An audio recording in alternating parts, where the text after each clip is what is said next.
On peut se poser la question, si Dangote produit du mauvais pétrole, est-ce que Dangote ne produit-il pas du mauvais ciment? Donc, suivez attentivement cette vidéo, on va parler de ça. Peace.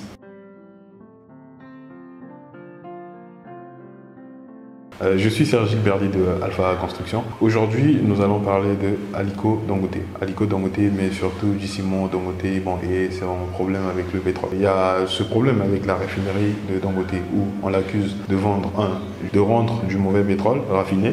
Paraît-il que le pétrole que Dangote met sur le marché nigérian est un pétrole qui va prendre à l'extérieur et le pétrole de l'extérieur n'est pas du bon pétrole et en plus quand il vient chez Dangote, il ne le raffine pas bien et après il le met dans le marché nigérian et ça c'est ce que le gouvernement Dangote accuse, c'est ce dont le gouvernement nigérian accuse Dangote. Et il n'y a pas que, mais il n'y a pas que ça, parce que là on l'accuse aussi de revendre du pétrole brut aussi de l'extérieur. Donc il prend du pétrole brut de l'extérieur qui ramène dans sa raffinerie pour raffiner et puis il le met dans le marché nigérian, puis il prend du pétrole brut de l'extérieur qui vient revendre à d'autres raffineries du Nigeria. Et donc, selon eux, le pétrole qui vient de l'extérieur, que Dangote raffine, en fait, n'est pas un bon pétrole, en fait. Donc, Dangote met du mauvais pétrole dans le marché nigérian. Et en réalité, Dangote, il a démenti, il a dit que c'est vraiment pas le cas. Déjà, le pétrole qui met dans le marché nigérian est le pétrole venu du Nigeria. C'est le pétrole qui prend du Nigeria, en fait. Donc, le pétrole que le Nigeria lui donne, c'est ce pétrole qu'il raffine et une fois qu'il raffine ce pétrole, il remet ce pétrole-là sur le marché nigérian. C'est ce qu'il fait en fait. Donc, et puis l'accusation selon laquelle il prend le pétrole de l'extérieur pour venir le pétrole brut de l'extérieur pour revendre à d'autres raffineries. Ça aussi, tout de suite, il a refuté ça. Il a dit que ce n'est pas vrai. Donc c'est ce dont on accuse Dangote. Aujourd'hui, vous voyez qu'il y a tous les médias qui en parlent.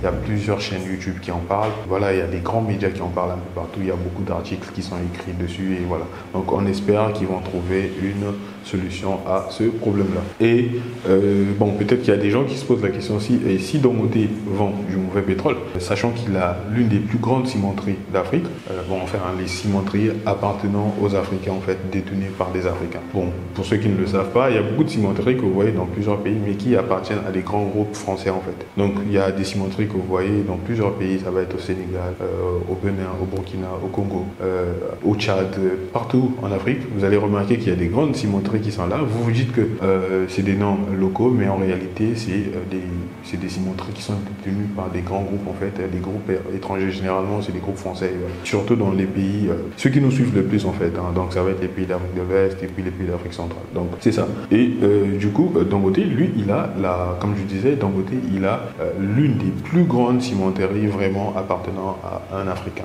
Et donc, la cimenterie de Dangote, je pense qu'on peut la trouver dans à peu près près de 10 pays en Afrique, près de 10 pays. Pour être précis, je pense que c'est 9 pays. Donc on peut trouver la cimenterie Dangote au Nigeria, en Éthiopie, en Tanzanie, au Cameroun, en Afrique du Sud, au Sénégal, en Zambie, au Congo et aussi en Sierra Leone en fait.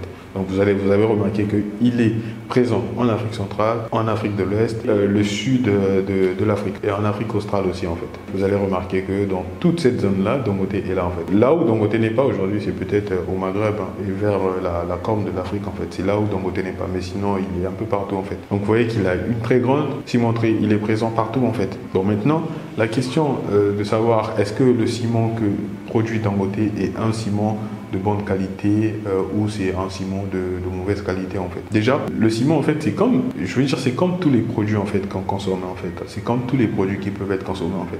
Il faut prendre ça comme si c'était votre nourriture et comme voilà.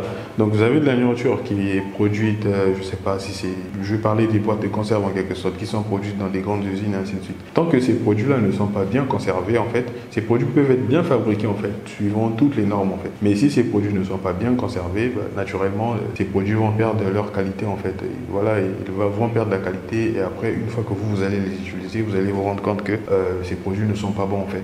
Donc c'est la même chose avec le ciment.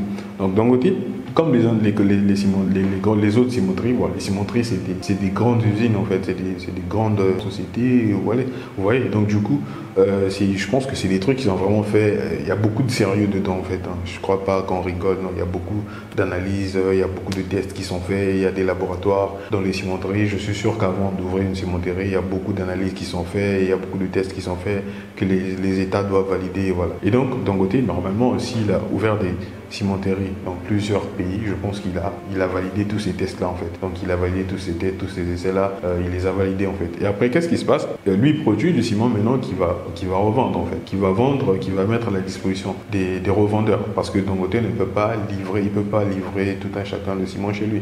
Donc du coup, eux, ce qu'ils font, ils appellent des dépôts. Donc les gens qui ont des dépôts qui vont là-bas, qui achètent du ciment en fait. Donc vous, ce que vous devez faire pour votre projet de construction, là, c'est surtout pour des grands projets. Pour des petits projets, je ne pense pas que ça soit vraiment pertinent. Pour ceux qui ont des grands projets en fait, qu'est-ce que vous devez faire avant de réaliser pour choisir en fait le type de ciment que vous allez utiliser en fait pour votre projet? Bon, déjà le type de ciment, la classe de résistance en fait, c'est pas vous qui la choisissez. La classe de résistance, c'est soit l'ingénieur, le bureau d'études ou peut-être ensemble avec le bureau de contrôle qui sont sur votre projet. C'est eux en fait qui vont choisir en fait la classe de résistance en fait du ciment en fait. Donc la résistance, les différentes caractéristiques en fait de votre ciment, ce sont eux qui vont le choisir. Maintenant, vous en tant que maître d'ouvrage, une fois qu'on vous a dit que bon, c'est tel type de ciment qu'on doit utiliser, où est-ce que vous devez l'acheter? Pour l'acheter, c'est ça. Vous partez, si c'est des grands projets. Pour des petits projets, bah, faites comme tout le monde, quoi. Pour des grands projets, ce que vous devez faire, si vous avez la possibilité d'aller à l'usine, vous partez à l'usine. Bon, comme ça, l'usine, je sais pas, pour acheter directement à l'usine, en fait. Bon, si vous avez des très grandes quantités, vous pouvez acheter directement à l'usine. Si vous construisez un bâtiment faire plus 10 ou plus, et voilà. Mais pour des bâtiments qui vont faire 4, 5, 6 étages, non, pas besoin, quoi. Donc, peut-être, vous pouvez partir à l'usine pour demander qu'on vous mette en rapport avec des dépôts qui sont vraiment agréés, en fait. Et comme ça, une fois que vous avez des bons dépôts, vous trouvez des bons dépôts. En fait, ces dépôts-là, c'est quoi? C'est des dépôts qui ils vous diront que, ces dépôts-là, en tout cas, eux, ils viennent acheter directement chez nous et après, ils vont revendre automatiquement, en fait. Donc, le ciment, dès qu'il sort de l'usine, directement, le ciment va dans leur dépôt et après, ils vont revendre, en fait. Ou encore, il y a des gens qui prennent du ciment directement à l'usine pour emmener sur votre chantier. Donc, c'est dans ce genre de cas, en fait, c'est auprès de ces structures-là que vous devez vous diriger. Comme ça, vous prenez des échelles, vous prenez quelques sacs de ciment, donc vous n'achetez pas une tonne. Vous pouvez acheter peut-être, vous demandez, vous négociez pour qu'on vous donne peut-être 3 sacs de ciment, 5 sacs ou bien un sac ou 2 sacs. Vous prenez plusieurs marques, hein, plusieurs fabricants, donc ça peut être Dangote, Sococim, en fonction du pays où vous trouvez. Vous prenez ces ciments-là, vous faites des analyses avec. Bon, c'est pas à vous de le faire. Comme je disais, normalement, vous avez un laboratoire avec lequel vous travaillez, un laboratoire géotechnique. Et eux, ils vont faire des essais, ils vont faire des analyses sur ce ciment-là.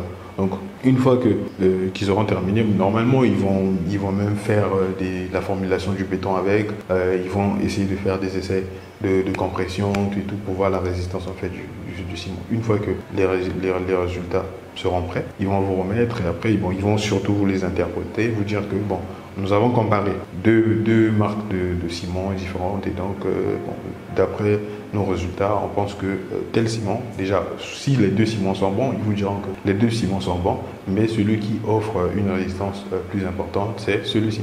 Et voilà, donc là maintenant, c'est simple.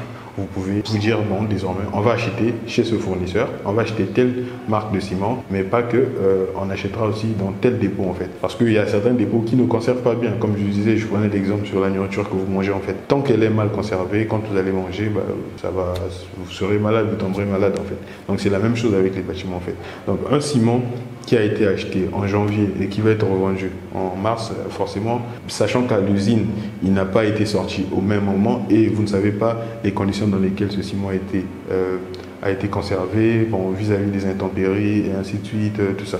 Donc si le ciment a été percé, il y a de l'air qui est rentré, tout ça. Et si le ciment n'est pas vraiment conservé à l'abri du soleil, des pluies, tout ça, là, normalement, il faut se dire que ce ciment-là ne sera pas un ciment de bonne qualité et donc à tout moment, il risque d'avoir des problèmes. Si vous construisez un bâtiment, ne soyez pas étonné que chaque fois que vous frappez le bâtiment, que vous tapez sur le bâtiment, vous allez remarquer qu'il y a du sable qui est en train de tomber, il y a du ciment qui est en train de tomber, voilà. Donc c'est comme si c'est un château de sable en fait que vous avez construit en fait. Donc ne soyez pas pas étonné si cela vous arrive. Donc surtout pour des grands projets, il faut vraiment faire attention. C'est simple. Après les essais, les laboratoires géotechniques, bon moi je fais pas la promotion d'un laboratoire géotechnique, on n'a pas de laboratoire géotechnique. Non. Je le dis juste pour que vous soyez informés, surtout les gens qui veulent construire des grands bâtiments. On veut construire des grands bâtiments. Ça ne coûte rien des essais géotechniques en fait. Tous les essais pour un projet, ça ne vous coûtera même pas le 1/5 en fait du coût de la construction. Donc le mieux à faire, c'est vraiment lors des grands projets, le mieux à faire, c'est de faire des essais géotechniques. Et comme ça, à tout moment, vous avez des essais d'écrasement que vous faites pour voir est-ce que c'est réellement le type de ciment qu'il faut utiliser. Est-ce que c'est vraiment la bonne qualité? Est-ce qu'il faut revoir la formulation et ainsi de suite? Voilà, donc c'était Serge Gilberti de Alpha Construction. J'espère que la vidéo a été intéressante. N'hésitez pas, dites-moi ce que vous pensez. Peace.